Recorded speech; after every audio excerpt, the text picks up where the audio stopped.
l'assenza dell'infrastruttura sia in campo, cioè, del digitale che nell'energetico è un deficit che deve essere assolutamente colmato.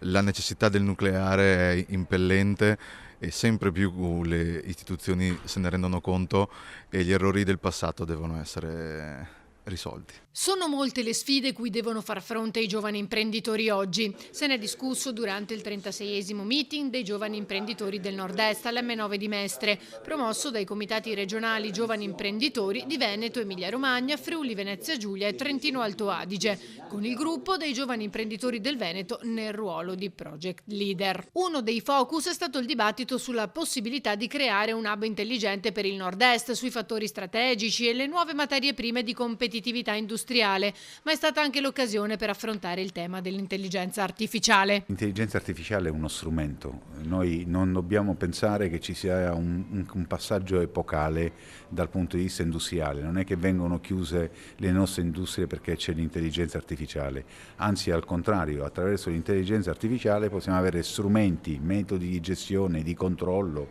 e anche di innovazione maggiori, è uno strumento a supporto dell'industria.